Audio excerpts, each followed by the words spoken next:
Hello friends, അപ്പോൾ ഇന്നലെ അയാസിൻ്റെ birthday ആയിരുന്നു കേട്ടോ. അപ്പോൾ അവൻ എന്നോട് പറഞ്ഞു എന്തെങ്കിലും നടക്കുമെന്ന് പറഞ്ഞു. അപ്പം ഞാൻ കേക്ക് തന്നെ ഉണ്ടാക്കാമെന്ന് വിചാരിച്ചു. കേക്ക് എന്ന് പറയുന്നത് വനില കേക്കാണ് കേട്ടോ, ഉള്ളിലേക്ക് ചോക്ലേറ്റ് ഫില്ലിങ്സ് ആയിട്ട്.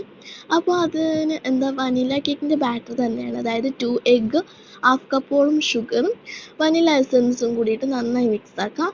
എന്നിട്ട് അതിലോട്ട് 3/4 കപ്പ് മൈദവും 1/4 കപ്പ് മിൽക്ക് പൗഡറും പിന്നെന്താ 1 ടീസ്പൂൺ ബേക്കിംഗ് സോഡ ഇട്ടിട്ട് അരച്ചിട്ട് അതിലോട്ടിട്ടിട്ട് മിക്സ് ആക്കിയതിന് ശേഷം 20 മിനിറ്റ്സ് വെക്കാം കേട്ടോ, ലോ ഫ്ലെയിമിലാക്കിയിട്ട്. എന്നിട്ട് ഈ ചോക്ലേറ്റിൻ്റെ ഇതെന്ന് പറയുന്നത് 2 ടേബിൾ സ്പൂൺ ഐസിങ് ഷുഗറും 1 ടേബിൾ സ്പൂൺ കൊക്കോ പൗഡറും പിന്നെ 1 ടേബിൾ സ്പൂൺ കോൺഫ്ലോറും ഹാഫ് കപ്പോളം മിൽക്കും കൂടി ഇട്ടിട്ട് അതൊരു ജെല്ല് ടൈപ്പ് ആക്കട്ടോ. എന്നിട്ട് കേക്കിലേക്ക് ഇടാം.